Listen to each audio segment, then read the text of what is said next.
Yes, welcome to another episode of TK's A Brigade. I am your host, TK, and we are in the season of friendship. We are talking about our lifetime, me and my co-host, Mr. Doughboy, aka Chris. Hi. Don't pay attention to the camera, though, because I am eating pizza because I'm hungry. See, I told you people, he's not Mike Shy, he's just hungry. So here we are in season 2, talking friendship, the good, the bad, the ugly. So, the last episode we left off, we were right around 97. We had gone to a Bronco game, crashed my mom's car. I was driving around in my Lancer with a bunch of meth in my car. That's still funny to me. And Troy had left for the Navy, so he was in Chicago. He had joined the Navy. We get through Christmas time. I am officially on the run. I am officially a fugitive of justice because I was looking at 2 felony convictions for selling marijuana to an undercover cop when I had lived in Loveland the year and a half before that. Did not even know that he was a cop until I get these warrants in the mail. But I am on the run. Our roommate, Casey, was also on the run because he had rejected, or no, I shouldn't say rejected. He decided not to go and see his parole officer because he was on parole, decided to blow that off and ended up getting bench warrants for his arrest. So he was on the run. And so January of 98, there's me and Joshua, Janelle, my mom. Jamie Suter was staying with us here and there because she didn't like to stay at home. And Jamie Lou Casey had moved in, and Casey was living there, and it was just a big family. We had Jay and Shannon and Megan living next door. We had Matt Garcia and his roommate, I forget her name, but they were living kind of catty to us. Her name was Charlotte. Charlotte the harlot, the cowpuncher. Charlotte, bro. That's awesome that you remember that because I don't even remember that. But dude, you're right. Absolutely Charlotte, dude. I do remember that because I also remember who lived underneath them. Charlie. Oh my gosh, man. That's awesome that you remember that. So, 98 January. We're partying again. Like, the parties really didn't stop for like the first 10 years because we didn't have kids. We were young and dumb and just the good, the bad, and the ugly of our life. And so, one particular night, who knows when, and it was sometime right around January, we decided to have a party that moved from the apartment. Where did it move to, Doe? I don't remember. Like, enlighten me on where it everywhere. Moved to. Okay, so give me some insight. Give me some stuff, man. I'm going for Jay's place, but like when we partied though, it was just like wherever everybody went, we went places like. You go here and parties for like an hour or 2 hours, and go here and party for like 2 hours. I honestly don't even remember where all we were because the intoxication factor comes into play. You know, where you just don't care because, like you said, we're young, dumb, full of bad decisions, and having a good time. So, like, you know, who cares where we're at? But if you can remember, which I bet you can, I'm going to say Jay's. Okay. So that's where the party started, right? I believe that little Amanda was there. That party. Yeah. I believe Sarah was there. I believe Marianne was there. Yep. I believe Danielle Fair was there. Janelle, Joshua, you, me, Matt was part of that. What was that Matt one cat that used to hang out with Matt? He was from Montana, or was he from Montana? Maybe he wasn't from Montana, but he was like Matt. If you were to compare Matt Garcia to like the angel and demon on your shoulder, I always considered Matt like the little devil. I hate to say that, no disrespect to you, Garcia, but that's just kind of how I viewed him. But he had a friend that was like similar in size and always hung out, but can't think of his name. All right, so that particular night, those particular people, what do you remember about the party that we had with those people? Like, give me some remembrance from that. Well, we all like Kentucky Fried Chicken on College and Troutman. Okay. You know what's really funny about all that? Like, totally, it's kind of on topic, but way not in the timeline. But I know the owner of that KFC is one of my customers, and his son actually works for me. Is that the one right across the street from Olive Garden? Yep. Oh, and now it's like a KFC and an A&W. Yes, it's both. Okay. But nuggets and chicken pieces and bathrooms.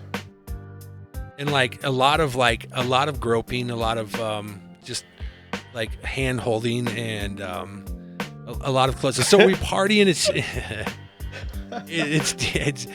January '98. We know it. And what I hope that one of these times we can get a couple of these people. In fact, I was talking to, like I told you earlier, talking to Christy Mahowski. Christy and I and Jamie Lucchese and Jamie Suter and Little Travis and Randy Cole and Ray Garza and Matt and who else lived in that house? That was a Camelot house. And so I went from Camelot to Milliken, back to Swallow in the May, which the apartment on Swallow in the May was right around the corner from Camelot, right up the street from Bolts Junior High, right? So right in the middle of everything. Right down the street from Toddy's, which was right around the corner from Ken's apartment. So, dude, we're living in this two-bedroom. It was a two-bedroom apartment. There was like 8 of us. Troy was getting ready to graduate at the end of January from the Navy. So me and Mom, Jamie Lucchese decided to go back to Wisconsin, and then Jamie Suter wanted to go on the road trip with us. So Mom and I, Lucchese and Suter, jumped in my mom's car, and we took a road trip back to Chicago.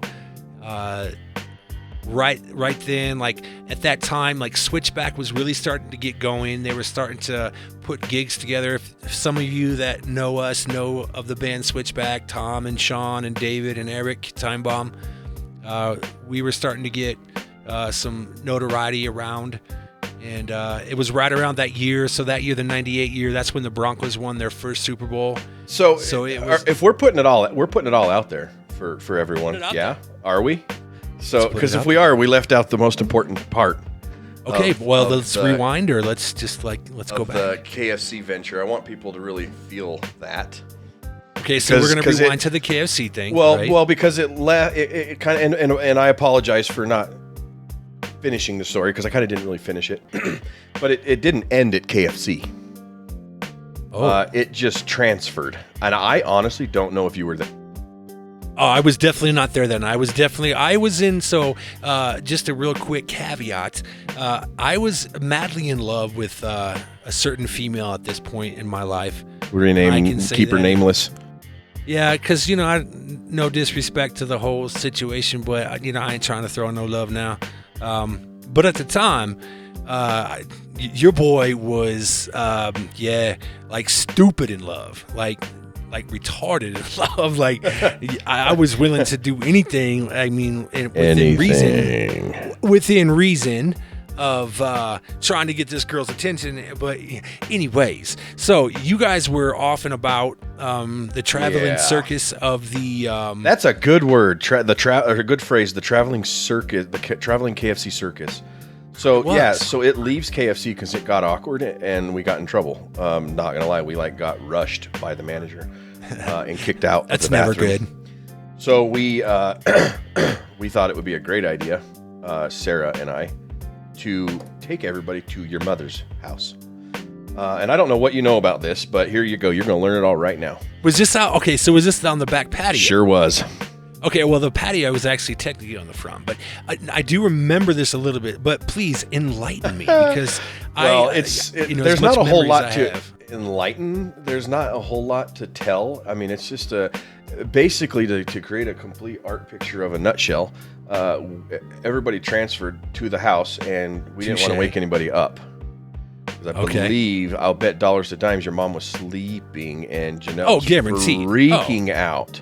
Guaranteed. But she slept like a log, so that was. So we go out on the balcony, and it literally is just a giant friendship orgy, like literally. There was one person that I would not allow near me to sit on my lap or anything, and that was your sister. That was just because we're just disrespectful to you. But everybody else was open game. and young, dumb, you know how that goes. Oh, yeah. But it was just a giant... makeout session. Huge makeout session. So everybody leaves, and Danielle Fair was staying with your sister. And Sarah was staying with your sister because they were all obviously friends. And the Danielle we speak of has passed away. And there's no hard feelings with her at all. And, you know, it's very, very sad. I actually learned about that the hard way.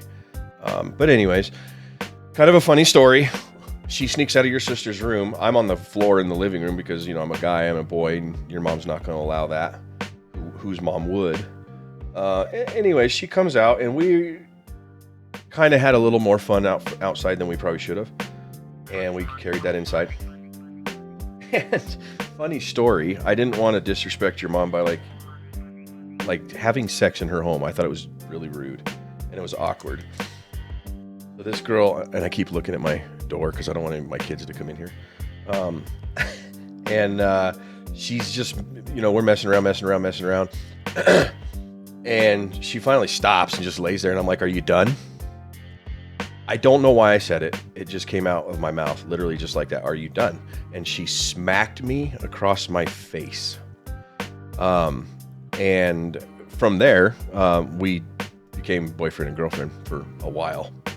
It was really strange. Who was the girl? Like what Danielle was her name? Fair. Danielle Fair. Yeah, I remember that. I remember when another. You had mentioned in a prior episode that I had actually completely neglected the fact that you actually liked her. Oh no, she was my first love. Before the other one, I almost said the other one. But yeah, I was gonna say. But once I figured out that you had moved on to that, I felt like it was open game.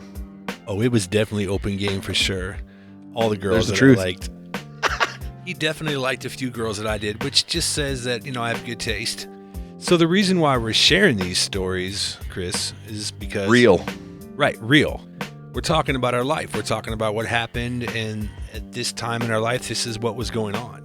So anyone listening that was a part of these stories, if you want to have a talk, you can hit me up and we can talk about it. Because I promise you, I will air out more stuff about myself in the coming episodes, and put more things out there that, you know, some people say, you know, my nephew, my nephew of 20, he's 22 now. He asked me a question on Mother's Day. He said, "Is there anything in life you would go back and tell your younger self to not do, or is there anything that you regret doing as a teenager, you know, when you're in your 20s?" And I said, "Yeah, there's probably a few things." And he just looked at me sideways. He's like, "Bruh, everything that you did has gotten you to where you are now." And I'm like, "Yeah, but you know what? That is true. But, you know, there are some things that I could have not done and still, I believe, you know, gotten, you know, good results." Like there was just stupid things like, so here I am, right? So here we are living in Fort Collins, and I get these 2 felony warrants for my arrest because I should not have, I should have followed my gut when the night when this cat showed up at my house saying, "Hey, I need to get hooked up with some weed, and you know, can you do that?" And in my gut, it was like, this guy's a cop. And I even asked him in the car when we went and picked this weed up back. This was a year and a half before what we're talking about now. And I should have followed my gut, and I didn't. And, you know, so I would go back into my, you know, my younger years and say, "Trav, don't get in that car." But again, you know, we can look back and we can come up with hindsight, you know, scenarios until the sun comes up and down like a week worth of time, and still be like, you know what, we're here where we're at, and we learned a lot. Can you agree, or can we agree that we learned a lot? 100%. There's only one thing, I won't say his name. Your nephew said to you that question he asked you. If somebody asked me that about our friendship, if there's anything I would do differently, there's only one thing that I would do differently, but we'll get to that in a few episodes, I think. Oh boy. I will remember. I guarantee I'll remember. I'm intrigued. I will not tell you off camera. I will not tell you off mic. I will not tell you at all. No, that's good. the suspense is good because that mounts. It tense. Okay, so quick recap. 98 January, we're going through a party phase. Like, it was crazy. Mom and I had went back to Illinois, went and saw Trey graduate from the Navy. We come back, the apartment that my mom and my sister were officially living in, we just kind of crashed it because we didn't really have anywhere else to go, was the lease was coming up, and I think the landlord just wanted us to kick us out because we were partying way too much and cops were being called all the time. So we get into March of that year. I remember we got the lease on the duplex out in LaPorte, right across the street from Burns. We pack everything up and we move on up to LaPorte. And for those that don't know, LaPorte is just north of Fort Collins. It's a little town, and we go out there April, I remember this vividly. My mom says to me one morning, she says, Travis, you've been on the run since basically December, so roughly 4 months. You should just go turn yourself in. I will bail you out of jail. I was working at Papa John's at the time. No plugs there. And my good friend, Mr. Medlin, Peach, was working there. And so... Jar, yes. Jar. I turn myself in. I go before the judge. The district attorney at the time was this pregnant woman who wanted to put me in prison for 2 years. I remember the judge looking at the district attorney and said he was a minor when he did it. And it wasn't even a full pound of weed. It was we didn't say weed, but full pound of marijuana. It was 3/4 of a pound. And it was 2 separate incidents. So here I am. I get put in jail. Mom comes and bails me out. It's April. We get into May. Switchback's starting to really grow some legs as far as getting noticed. That was such a fun time. Oh, man, indeed. Such a good time. We are talking about our friendship, Doughboy and I. You were listening to the TKA Brigade podcast, and we are going through the year of 98. Right in the beginning of the year, we're at the point where we are going to discuss the TP party for the first time and how much fun that was. So I think we're going to leave the next episode for that. You are listening to the TKA Brigade. I am your host, TK. As always, my very good and special friend, Chris, a.k.a. Doughboy, on the See you next time for some really good stuff. I cannot wait.